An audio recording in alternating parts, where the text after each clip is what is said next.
Atualização no Código Civil para peritos, contadores, administradores e economistas. Eu estou falando da Lei 14.905, de 28 de junho de 2024, que foi publicada no dia 1º de julho e vai entrar em vigor em 60 dias. Gente, é muito importante, como peritos, estarmos sempre atualizados. E aqui, neste vídeo, eu vou detalhar artigo por artigo, para você que quer se aprofundar no assunto.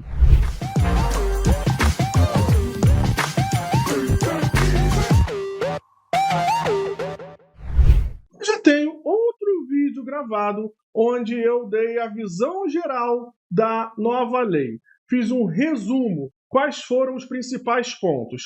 Aqui eu vou me aprofundar ainda mais, porque nós vamos ver ipsilíteres os trechos dos novos artigos que atualizaram o nosso Código Civil de 2002. Meu nome é Eduardo Vaga, eu sou contador, perito e autor da maior formação para peritos financeiros, contábeis e trabalhistas. E aqui você vai ficar sempre atualizado de tudo que está acontecendo no nosso mundo da perícia.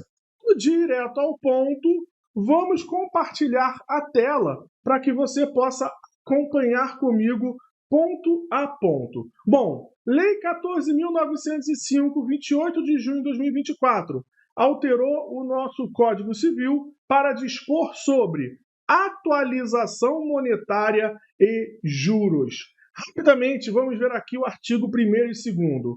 Essa lei altera o Código Civil para dispor sobre atualização monetária e juros, e o artigo 2º passa para a gente os artigos com o novo texto que vai vigorar. Vamos ver quais foram os artigos modificados. Frisando o seguinte, gente, aqui eu vou passar todos os artigos, que não são muitos, e nós temos que ter o bom senso para saber o que é mais importante para o perito e o que é mais importante para quem atua como advogado e eu próprio juízo. Para o perito, o mais importante é justamente aquilo que vai influenciar diretamente no nosso trabalho técnico, ou seja, na realização dos cálculos, pareceres, laudos e etc. Até porque é muito importante, sim, o perito ter uma noção da lei, mas nós somos nomeados e contratados pelo nosso conhecimento técnico na área financeira, contábil e trabalhista, e não na área do direito. Perfeito? Então, dito isto, vamos analisar primeiro o artigo 389, a nova redação, que diz o seguinte: não cumprida a obrigação, responde o devedor por perdas e danos. Essas perdas e danos são acrescidas de juros, atualização monetária e honorários de advogado. O honorário do advogado vai ser estabelecido pelo juízo. Agora, o índice nós iremos utilizar para juros e atualização monetária. No parágrafo único desse mesmo artigo, já fala da atualização monetária. Diz o quê? Que na hipótese de o índice de atualização monetária não ter sido convencionado, ou seja, não está no contrato, ou que não esteja previsto nenhuma lei específica, a gente vai aplicar o IPCA, que é divulgado pelo IBGE. No futuro, se o IPCA deixar de existir, a gente vai usar o índice que vier a substituí-lo, mas não é o caso de agora. Então nós já sabemos o quê? Não está estabelecido em contrato, não está previsto em lei específica, a atualização monetária, nós utilizaremos o IPCA, foi uniformizado. No artigo 395 diz que responde o devedor pelos prejuízos a que sua mora der causa. O que é mora? Mora é o atraso no cumprimento da obrigação. Então, vai responder o devedor acrescido de quê? De juros, atualização dos valores monetários e honorários do advogado. Já sabemos como funciona a atualização dos valores.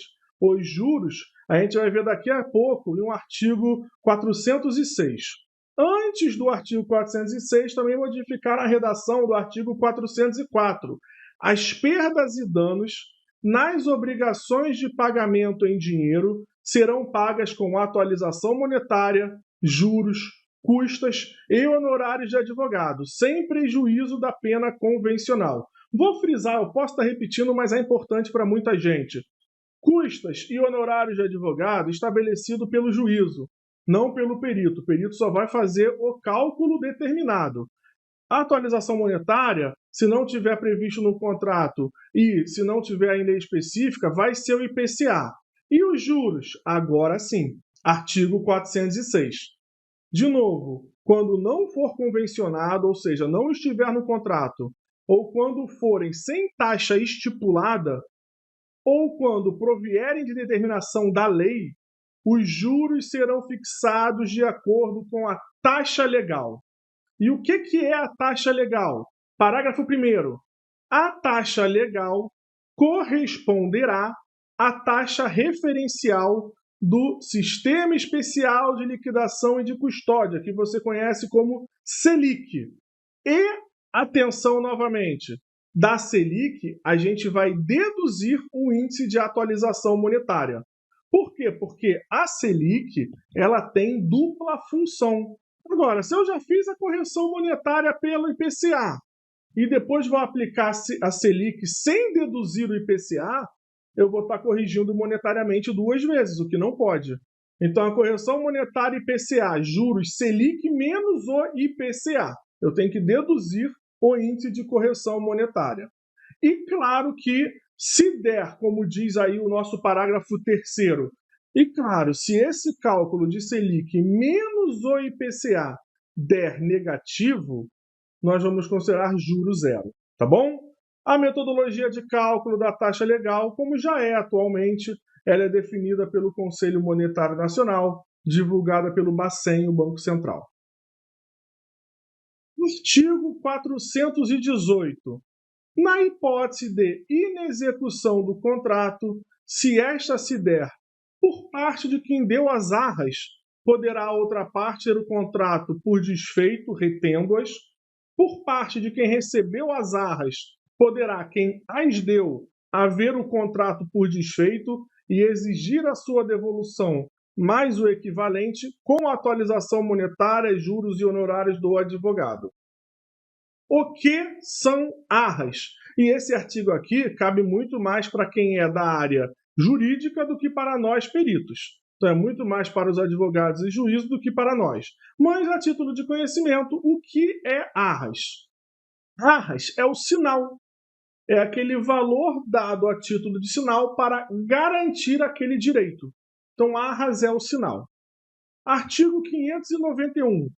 Destinando-se o mútuo a fins econômicos, presume-se devidos juros. Ou seja, foi feito um empréstimo, presume-se que são devidos juros, porque a regra é essa: todo empréstimo deve ser remunerado e tem um custo. Parágrafo único. Se a taxa de juros não for pactuada, tem a taxa que a gente acabou de ver do artigo 406, que é a Selic menos o IPCA. Artigo 772, isso é no caso de seguros, a mora do segurador, ou seja, a demora em cumprir a obrigação em pagar o sinistro, obriga a atualização monetária da indenização devida, sem prejuízo dos juros moratórios.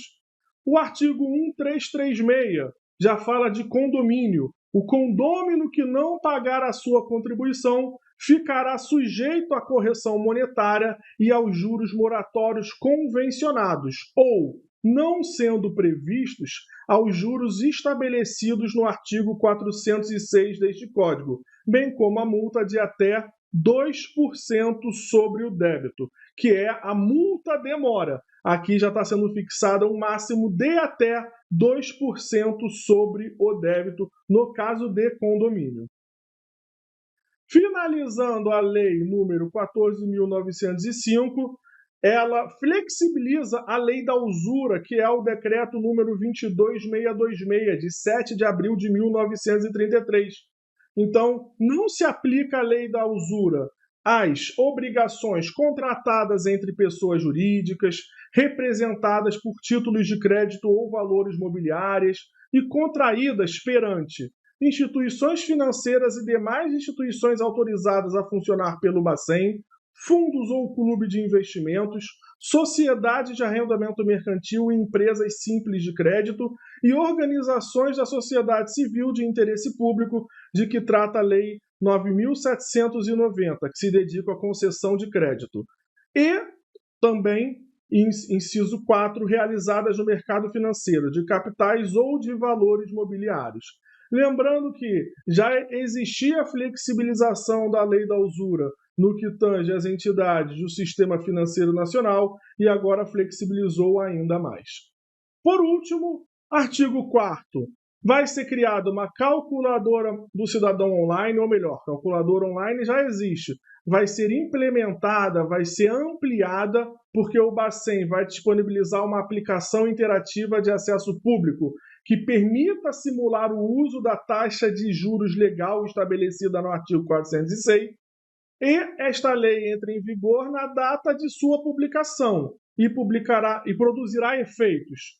Bom, o parágrafo 2º do artigo 406, de imediato. Na prática também já estava em vigor isso. E em 60 dias, todos os demais artigos, incisos, parágrafos dessa lei que foi publicada no dia 1º de julho. Então, 60 dias à frente, arredondando, lá para finalzinho de agosto, 1º de setembro, vai estar em vigor para todos nós peritos. Gente, detalhamos artigo por artigo da Lei 14.905, muito importante para nós peritos. Por que, Eduardo, você fala que vai facilitar? Porque hoje nós temos que utilizar um índice de atualização monetária para cada tribunal. Não existe uma padronização, uma uniformização. Os juros, mesma coisa, determinação do juízo. Agora não. Quando não tiver previsto em contrato ou em lei específica, a gente já sabe que é correção monetária IPCA, juros Selic menos o IPCA. Deu valor negativo essa subtração, então os juros é zero. Ficamos por aqui, mas antes disso, quer estar sempre atualizado, atualizada? Inscreva-se, curta, ativa o sininho. E quer fazer parte da nossa próxima turma da formação Perito 5K, que é a maior em perícia financeira, contábil e trabalhista para contadores, administradores e economistas? Então, link da nossa lista de espera da descrição desse vídeo. Até a próxima!